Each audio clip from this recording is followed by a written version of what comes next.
ही जी निवडणूक आहे ही महायुती म्हणून लढवणार आहोत.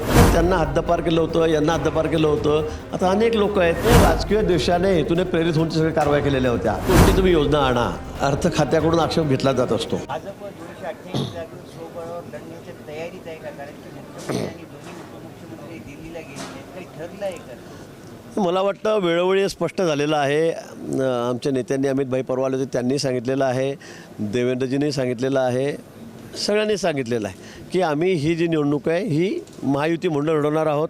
तिन्ही पक्ष एकत्रित म्हणून लढवणार आहोत. त्यामुळे यामध्ये कोणाच्याही मनामध्ये संदेह असता कामा नये की आम्ही वेगळ्या निवडणुका लढवणार आहोत. या बाबतीमध्ये अतिशय स्पष्टता आमच्यामध्ये आहे आणि एक वाक्यता आहे. नरेंद्र मोदी यांनी कायद्याचा दुरुपयोग गुजरातमध्ये केला आणि म्हणून गुजरातमधून त्यांना तडीपार केला असं अमित शहा हिंदी सर. मला वाटतं या गोष्टी सगळ्या राजकीय आहेत. राजकीय गोष्टींनी हेतूने प्रेरित होऊन काही लोक मागच्या काळामध्ये काही गोष्टी झालेल्या आहेत. त्यामुळे आता अमित भाई देशाच्या मोदीजीनंतरच्या 2 नंबरचे नेते म्हणून ओळखले जात आहेत.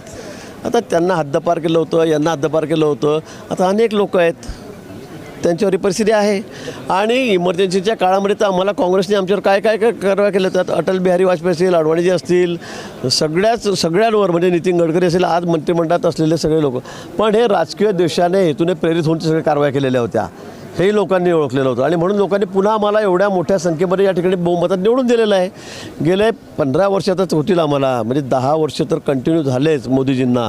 अजून पुढचे 5 वर्ष आमच्या हातामध्ये सत्ता दिलेली आहे आणि म्हणून ह्या गोष्टीला म्हणण्याला काही अर्थ नाही आहे. ते सगळे काम जे झालं होतं ते म्हणजे जी कारवाई झाली होती ते राजकीय हेतूने प्रेरित होऊन तत्कालीन सरकारने त्यावेळेला केलेली होती याची कल्पना आपल्या सगळ्यांना आहे.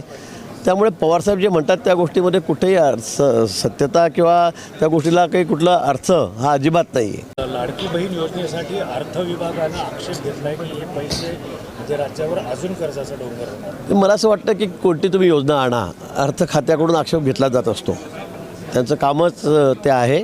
पण ही योजना अतिशय आमच्या भगिनींसाठी, महिलांसाठी ही अतिशय लोकप्रिय योजना म्हणण्यापेक्षा ती आवश्यक आहे. आणि म्हणून माननीय शिंदेसाहेब असतील, माननीय देवेंद्रजी असतील, अजितदादांनी आम्ही सर्वांनी हा निर्णय घेतलेला आहे.